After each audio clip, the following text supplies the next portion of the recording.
നമസ്കാരം. NCTVയുടെ വാർത്തകൾ ഇതുവരെ എന്ന ന്യൂസ് ബുള്ളറ്റിനിലേക്ക് സ്വാഗതം. ഇന്നത്തെ പ്രധാന വാർത്താ സംഭവങ്ങൾ നോക്കാം. ആമ്പല്ലൂരിൽ അടിപ്പാത നിർമ്മാണത്തിന്റെ കോൺക്രീറ്റ് സ്ലാബുകളിലേക്ക് കാറും ബൈക്കും ഇടിച്ചു കയറി 6 പേർക്ക് പരിക്ക്. അരമണിക്കൂർ വ്യത്യാസത്തിലാണ് 2 അപകടങ്ങളും സംഭവിച്ചത്.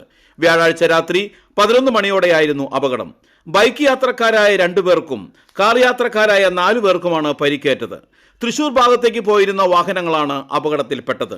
ദേശീയപാതയിൽ നിന്ന് വരുന്ന വാഹനങ്ങൾ അടിപ്പാത നിർമ്മാണം നടക്കുന്ന ഭാഗത്ത് വഴിതിരിച്ചുവിടാൻ സുരക്ഷാ ക്രമീകരണങ്ങൾ ഒരുക്കാത്തതാണ് അപകടങ്ങൾക്ക് ഇടയാക്കിയത്. വേഗതയിൽ എത്തുന്ന വാഹനങ്ങൾക്ക് റോഡ് തിരിച്ചറിയാൻ കഴിയാതെ കൂട്ടിയിട്ട സ്ലാബുകളിലേക്ക് ഇടിച്ചു കയറുകയായിരുന്നു. നാട്ടുകാർ ചേർന്നാണ് പരിക്കേറ്റവരെ ആശുപത്രിയിൽ എത്തിച്ചത്. നാട്ടുകാരുടെ പ്രതിഷേധത്തെ തുടർന്ന് വെള്ളിയാഴ്ച രാവിലെ കരാർ കമ്പനി അപകട സൂചനാ ബോർഡും സുരക്ഷാ ക്രമീകരണങ്ങളും ഒരുക്കി.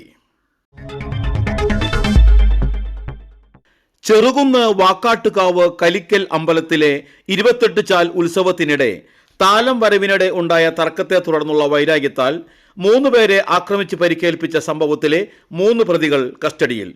കൊടകര കാരൂർ സ്വദേശികളായ മടത്തിപ്പറമ്പിൽ വീട്ടിൽ 30 വയസ്സുള്ള നിതിൻ, വാഴവളപ്പിൽ വീട്ടിൽ 28 വയസ്സുള്ള ജിതേഷ്, പയ്യപ്പള്ളി വീട്ടിൽ 29 വയസ്സുള്ള രാഹുൽ എന്നിവരെയാണ് തൃശൂർ റൂറൽ പോലീസ് പിടികൂടിയത്. ഫെബ്രുവരി 12 വെളുപ്പിന് 1 മണിയോടെ ചെറുകുന്ന് വാക്കാട്ടുകാവ് കലിക്കൽ അമ്പലപ്പറമ്പിൽ വെച്ച് കൊടകര മനക്കുളങ്ങര ആനത്തടം സ്വദേശി കൊളപ്രൻ വീട്ടിൽ സതീഷ് ബാബു, അനിയൻ സുജീഷ്, സുഹൃത്ത് ഗോകുൽ എന്നിവരെ അമ്പലത്തിലേക്ക് കാരൂർ ദേശത്തിലെ താലമായി വന്ന പ്രതികൾ കൂട്ടമായി ചേർന്ന് ആക്രമിച്ച് പരിക്കേൽപ്പിച്ചുവെന്നാണ് കേസ്. കാർ തട്ടിയതിനെ ചൊല്ലിയുള്ള തർക്കത്തിൽ യുവാവിനെ ആക്രമിച്ച കേസിൽ ഒളിവിൽ കഴിഞ്ഞിരുന്ന പ്രതിയെ പിടികൂടി. എടത്തിരുത്തി മധുരംപള്ളി സ്വദേശി കറുകതല വീട്ടിൽ നൌഷാദാണ് അറസ്റ്റിലായത്. തൃശൂർ റൂറൽ ജില്ലാ പോലീസ് മേധാവി ബി കൃഷ്ണകുമാറിന്റെ നേതൃത്വത്തിലുള്ള പ്രത്യേക അന്വേഷണ സംഘം കാട്ടൂരിലെ അശോക ബാറിൽ നിന്നാണ് ഇയാളെ പിടികൂടിയത്. കഴിഞ്ഞ ജനുവരി 22 ഉച്ചയ്ക്ക് ചന്ദ്രാപെന്നി അലുവത്തെരുവിനടുത്ത് വെച്ചായിരുന്നു കേസിനാസ്പദമായ സംഭവം. ചാമക്കാല സ്വദേശി താനത്തുപറമ്പിൽ ഷാബിന്റെ കാറിൽ പ്രതികളിൽ ഒരാളുടെ കാർ റിവേഴ്സ് എടുക്കുന്നതിനിടെ തട്ടിയതിനെ തുടർന്നുള്ള വൈരാഗ്യമാണ് ആക്രമത്തിൽ കലാശിച്ചത്. ഷാബിനെ അസഭ്യം പറയുകയും ഇഷ്ടികയും ഇടിവളയും ഉപയോഗിച്ച് ക്രൂരമായി മർദ്ദിക്കുകയും ചെയ്ത ശേഷം പ്രതികൾ ഒളിവിൽ പോവുകയായിരുന്നു. കേസിൽ ഉൾപ്പെട്ടതിനെ തുടർന്ന് വിവിധ സ്ഥലങ്ങളിൽ ഒളിവിൽ കഴിഞ്ഞു വരികയായിരുന്നു നൌഷാദ്. പിടിക്കപ്പെടാതിരിക്കാൻ വേഷപ്രച്ഛന്നനായാണ് ഇയാൾ പലയിടങ്ങളിലും സഞ്ചരിച്ചിരുന്നത്. ഒടുവിൽ കാട്ടൂരിലെ അശോക ബാറിൽ ഇയാൾ വേഷം മാറി എത്തിയതായി ജില്ലാ പോലീസ് മേധാവിയുടെ പ്രത്യേക അന്വേഷണ സംഘത്തിന് രഹസ്യ വിവരം ലഭിച്ചു. ഈ വിവരത്തിന്റെ അടിസ്ഥാനത്തിലാണ് അന്വേഷണ സംഘം ഇയാളെ അതിസാഹസികമായി പിടികൂടിയത്. ഈ കേസിലെ മറ്റു പ്രതികളായ സ്റ്റേഷൻ റൌഡി ചന്ദ്രാപെന്നി സ്വദേശി 38 വയസ്സുള്ള റിജിൽ, മധുരംപള്ളി സ്വദേശി 34 വയസ്സുള്ള ആബിദ്, പൈനൂർ സ്വദേശി 33 വയസ്സുള്ള ഷാരോൺ എന്നിവരെ പോലീസ് നേരത്തെ അറസ്റ്റ് ചെയ്തിരുന്നു. പിടിയിലായ നൌഷാദ് മുൻപും നിരവധി ക്രിമിനൽ കേസുകളിൽ പ്രതിയാണ്. കയ്പമംഗലം, കാട്ടൂർ പോലീസ് സ്റ്റേഷൻ പരിധികളിലായി വീട് കയറി ആക്രമണം നടത്തിയ കേസും അടിപിടി കേസും ഇയാൾക്കെതിരായുണ്ട്.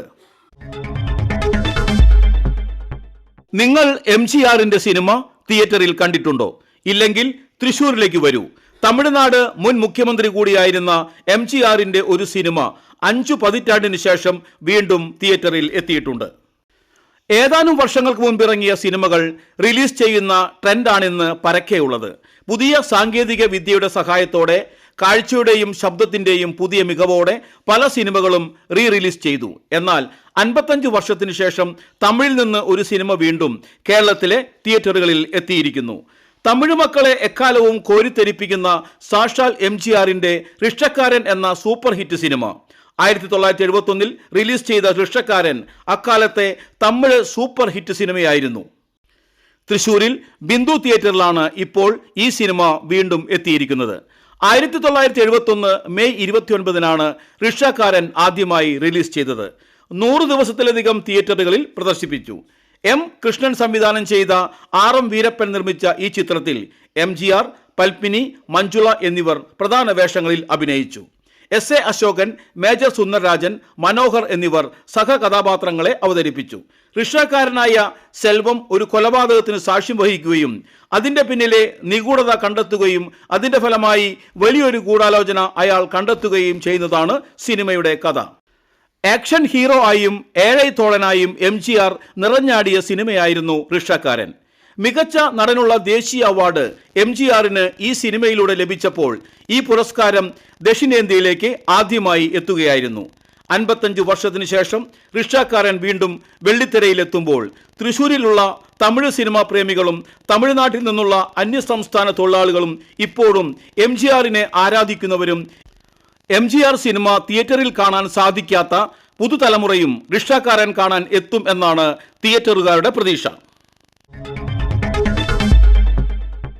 തൃക്കൂർ ഗ്രാമപഞ്ചായത്തിന്റെ നേതൃത്വത്തിൽ ഭിന്നശേഷിക്കാർക്കായുള്ള പ്രത്യേക ഗ്രാമസഭ സംഘടിപ്പിച്ചു.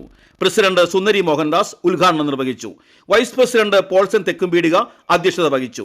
സ്ഥിര സമിതി അധ്യക്ഷന്മാരായ ജിഷ ഡേവിസ്, സന്ദീപ് കണിയത്ത്, പഞ്ചായത്ത് അംഗങ്ങളായ Priya Chandran, Sindhu Mol, Prabhanan Chundalaparambil, Aison Isaac, Sajitha Rajeev, Gladson Pallithara, Dhanya Shanoj, Maya Ramachandran, secretary VV Pratheesh, ICDS supervisor Ancy Jose എന്നിവർ പ്രസംഗിച്ചു. ഭിന്നശേഷിക്കാരുടെ ഉന്നമനത്തിനായി വരും വർഷത്തിൽ നടപ്പിലാക്കേണ്ട വിവിധ പദ്ധതികളെക്കുറിച്ച് ചർച്ച ചെയ്യാനും അവരുടെ ആവശ്യങ്ങൾ നേരിട്ട് കേൾക്കാനുമായാണ് യോഗം ചേർന്നത്. അതോടൊപ്പം തന്നെ നമുക്കൊരു വരുമാന മാർഗം ഉണ്ടാക്കുക. അതാണ് നമ്മൾ ചെയ്യേണ്ട കാര്യങ്ങൾ.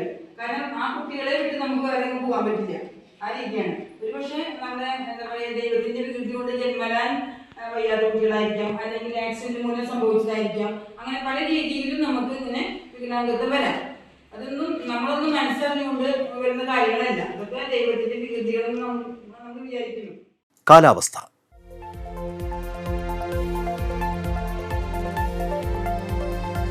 കൂടിയ താപനില 35 ഡിഗ്രി സെൽഷ്യസ്, കുറഞ്ഞ താപനില 23 ഡിഗ്രി സെൽഷ്യസ്. ചാലക്കുടി കൃഷ്ണ ജ്വല്ലറിയിൽ ഇന്നത്തെ സ്വർണ്ണവില. സ്വർണം ഗ്രാമിന് 14,280 രൂപയും പവന് 1,14,240 രൂപയും രേഖപ്പെടുത്തി. ഇതോടെ വാർത്തകൾ ഇതുവരെ എന്ന ന്യൂസ് ബുള്ളറ്റിൻ പൂർണ്ണമാകുന്നു. നന്ദി, നമസ്കാരം.